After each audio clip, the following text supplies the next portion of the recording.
자, 레알 마드리드가 바르셀로나 상대로 2대1 승리를 거두면서 엘클라시코 승리를 만들어냈고요. 지난 시즌 레알 마드리드가 엘클라시코에서 매우 약한 모습을 보여줬는데 그 흐름을 사비 알론소 감독이 오자마자 깼습니다. 오늘 경기 같은 경우에는 일단 라인업 자체가 바르셀로나가 좀 부상 선수가 많았어요. 특히나 이제 하피냐, 레반도프스키 이런 선수들이 없는 상태에서 플레이가 됐었기 때문에 이제 시작 전부터 바르셀로나는 약간의 불안점들이 있었거든요. 그리고 뭐 지난 시즌 좋았던 바르셀로나 풀백들이 사실 컨디션이 막 올라온 상태가 아니었기 때문에 그런 부분들도 불안점이 있었고, 또 바르셀로나 센터백 라인도 이제 이니고가 빠지면서 명확한 주전이 자리 잡지 않았던 것도 어떻게 보면 바르셀로나의 걱정거리였는데, 뭐 그런 것들이 다 골고루 작용했던 경기가 아니었나 싶습니다. 그래서 경기 전체적인 것들을 한번 또 말씀을 드려보자면, 오늘 저는 먼저 레알 마드리드와 바르셀로나의 어떤 전방 압박 느낌에 대해서 말씀을 드려보고 싶어요. 사실 그동안의 엘클라시코에서 레알 마드리드가 유독 약점을 보였던 부분이 앞쪽으로 전방 압박 나갔을 때 뭐 비니시우스나 음바페 같은 선수들이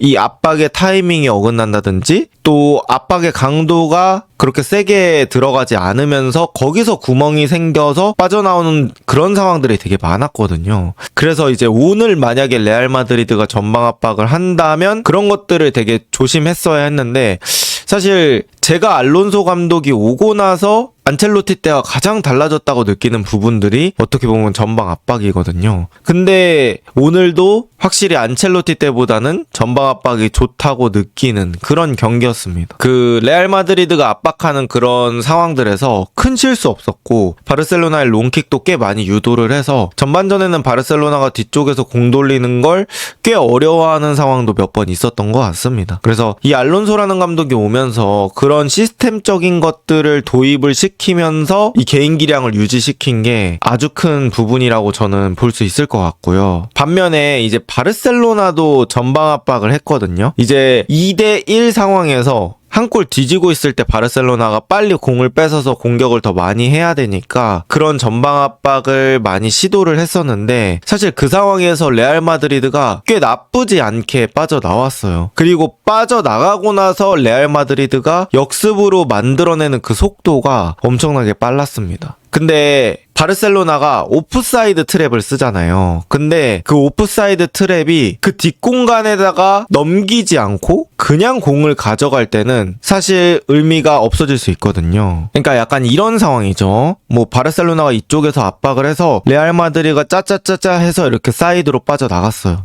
여기서 뭐 음바페가 뛰었을 때 비니시우스가 여기다가 패스를 줘야지만 이 오프사이드 트랩이 사실 의미가 있어지는 거잖아요. 근데 비니시우스가 여기서 공 잡고 그냥 쭉쭉 뛰어서 올라가 버리면 사실 오프사이드 트랩이 큰 의미는 없어집니다. 근데 오늘 비니시우스의 그 컨디션이 좋았고, 그렇게 해서 레알 마드리드가 굳이 패스로 풀어나가지 않아도 이 비니시우스가 공 잡고 앞으로 쭉쭉 나가는 것 자체로도 이제 공격 전환 속도가 쭉쭉 나오기 때문에 굳이 패스를 안 하고 이런 식으로 끌고 올라갔던 적이 많았던 것 같아요. 근데 이렇게 됐을 때 바르셀로나한테 리스크가 뭐냐면 바로 이 포백 앞 공간이거든요.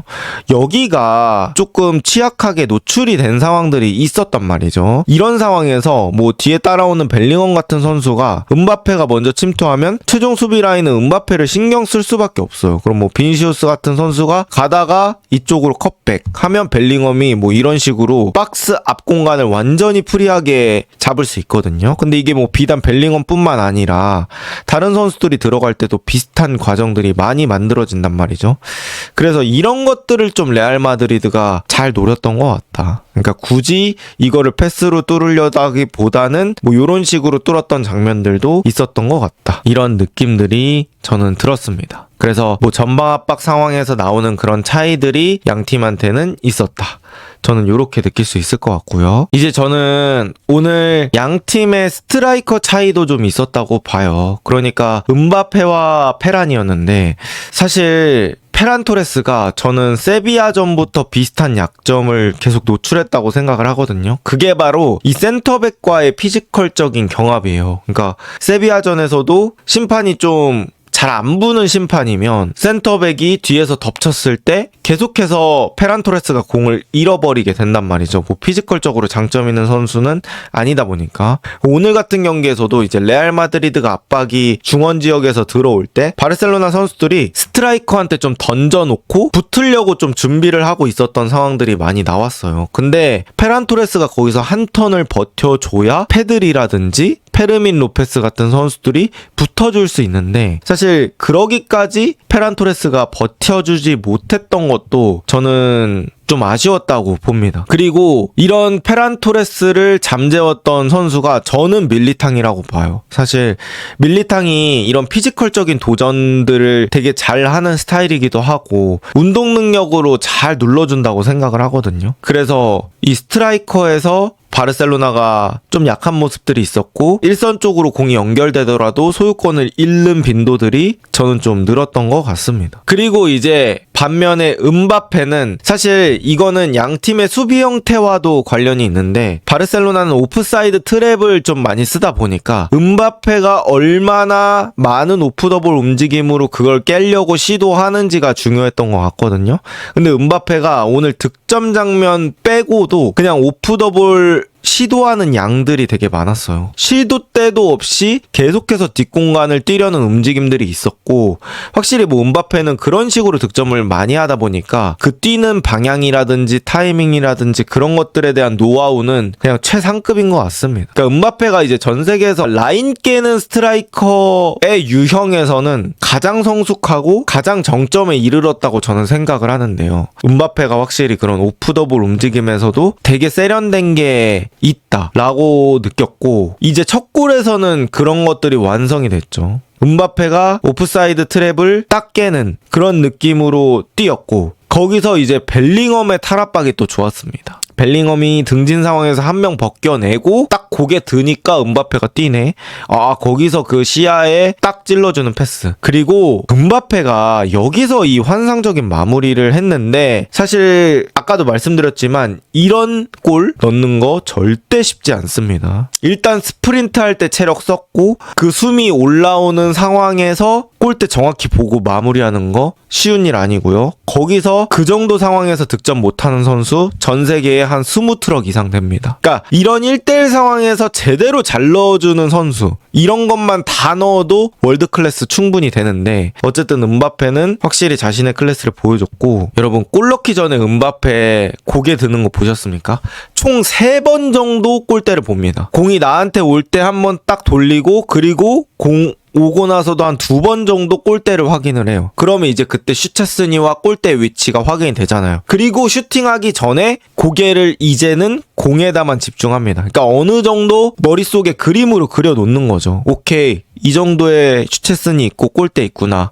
오케이. 그 공격수들이 하는 얘기 중에 완전히 명언이 있어요. 뭐냐면 골대는 움직이지 않는다. 골대는 안 움직이는 거야. 이제 골대 위치 파악했고 골대는 안 움직이니까 이제는 집중할 게 뭐야? 이제 공이죠. 공에 이제 내가 디딤발 잘 놓고 슈팅 어떻게 임팩트 하는지, 그런 거 딱 집중해서 깔끔한 마무리합니다. 그런 것들이 아주 좋았고요. 그 다음에 오늘 또 측면에서의 차이를 보자면, 저는 이제 비니시우스 vs 쿤데에서 비니시우스가 완벽하게 이겼다고 생각을 합니다.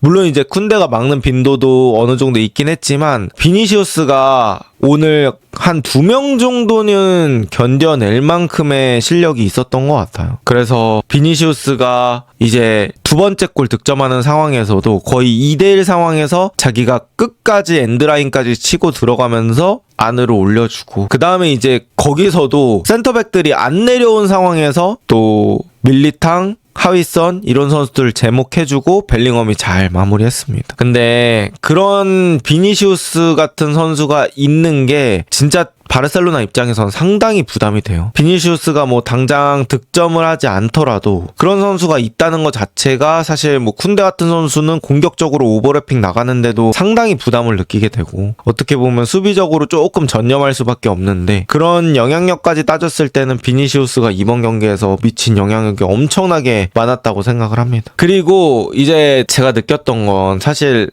레알 마드리드가 마드리드 더비 할 때 약점을 보였던 부분이 공중볼이라고 생각을 하거든요. 여러분들도 아시겠지만 그때 크로스를 되게 많이 올리면서 뭐 하위선이라든지 이런 선수가 이런 부분에서는 또 약점을 보이는 게 있네? 라고 느꼈었던 경기였거든요. 근데 어떻게 보면 헤드업 같은 게 있다고 하더라도 바르셀로나가 그런 약점을 활용하기에 좋은 선수 구성은 아니죠. 뭐 페란 토레스, 페르민 로페스, 레시포드, 야말 이 공격 쪽에 있는 4명의 선수들이 특별히 그런 공중볼에 특장점이 있는 것도 아니고 그렇다 보니까 그런 마드리드 더비에서 드러났던 레알 마드리드의 약점을 바르셀로나가 잘 활용할 수 있었나? 라고까지는 얘기할 수 없을 것 같습니다. 그래서 뭐 그런 부분들도 오늘 경기에서는 중요하게 작용하지 않았나 싶습니다. 그리고 이제 또 하나 얘기해보자면 저는 레알 마드리드 2명의 수비형 미드필더 카마빙가와 추아메니 둘 다 각자의 몫을 해줬다고 생각을 합니다. 일단 추아메니는 뭐 이번 시즌 들어서 되게 좋은 모습 보여주고 있고 풋백볼을 되게 잘해요. 와일드하게 풋백을 잘 보호해주는 모습 1차 보호막을 잘 만들어주는 모습이 있는데 거기서 이제 추가적으로 또 카마빙가가 좋은 모습들을 보여줬습니다. 사실 레알 마드리드가 이제 중원에서의 걱정이 뭐냐면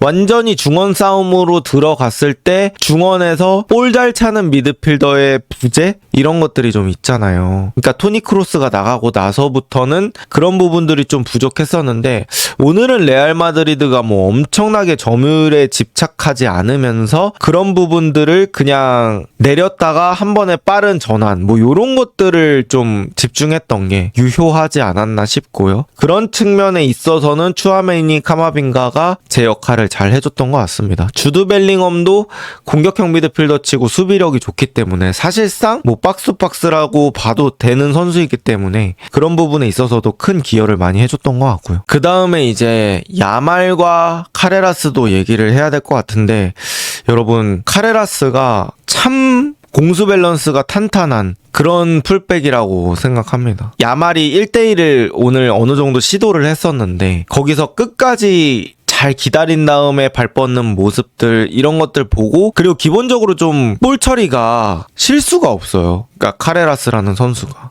그래서 수비에서는 어쨌든 안정감이 되게 중요하고 그런 실수하지 않는 게 되게 중요한데 그런 부분에 있어서는 카레라스가 그래도 어느 정도 끈적하게 잘 버텨준 것 같습니다. 그래서 야말 쪽에서 무언가 위협적인 패스라든지 위협적인 돌파가 나오지 않았던 거 그런 부분들도 저는 오늘 충분히 중요한 부분이라고 생각합니다. 그리고 이제 뭐 바르셀로나 선수들도 얘기해보면 사실 레시포드가 뭐 오늘도 어시스트 하나 하긴 했지만 하피냐랑 따졌을 때는 경기 영향력적인 측면에서 저는 좀 차이가 많다고 느껴집니다. 하피냐가 움직임적인 측면으로 봤을 때도 저는 더 폭넓다고 생각하고요. 결정력도 하피냐가 조금 더 좋다고 생각을 합니다. 그리고 또 어느 정도 플레이메이킹 능력도 있는 선수다 보니까 그런 여러 가지 다양한 툴 측면에서는 사실 오늘 경기 하피냐의 부재가 좀 컸었던 것 같고 그 다음에 전방 압박 상황에서도 하피냐가 되게 잘 하거든요. 근데 그런 압박 측면에서도 사실 하피냐가 좀 생각나는 그런 경기였던 것 같습니다. 그리고 페르민 로페스는 득점은 확실히 좋은 것 같아요. 그러니까 페르민 로페스는 공격형 미드필더 자리 뛰는데 이 공격형 미드필더가 되게 여러 유형이 있잖아요. 근데 페르민 로페스는 약간 섀도우 스트라이커 같은 느낌이라고 해야 되나? 그러니까 플레이메이킹 능력이 엄청 탁월한 스타일은 아닌데 골 결정력 매우 높고 슈팅 능력 매우 좋고 오프더볼 움직임, 박스 타격 요런 것들이 좀 발달해 있는 선수. 그래서 오늘 경기도 득점을 좀 했는데 일선으로 공을 연결하는 거라든지 좌우 선수들한테 뿌려주는 능력이라든지 뭐 그런 것들은 사실 많이 나오지는 않았던 것 같습니다. 그래서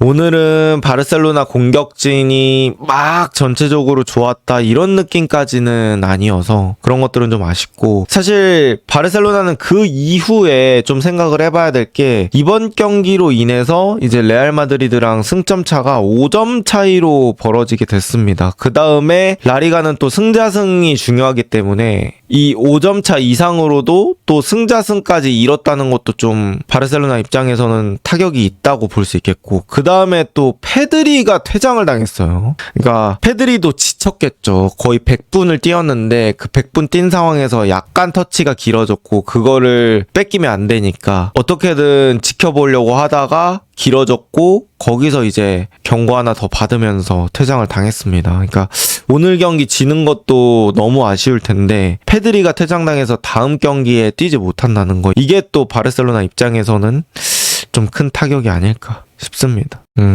그래서 오늘 경기 입장에서는 또 레알 마드리드는 얻어가는 게 많았고 바르셀로나 입장에서는 또 잃는 것들이 어느 정도 있는 그런 경기가 됐던 것 같습니다.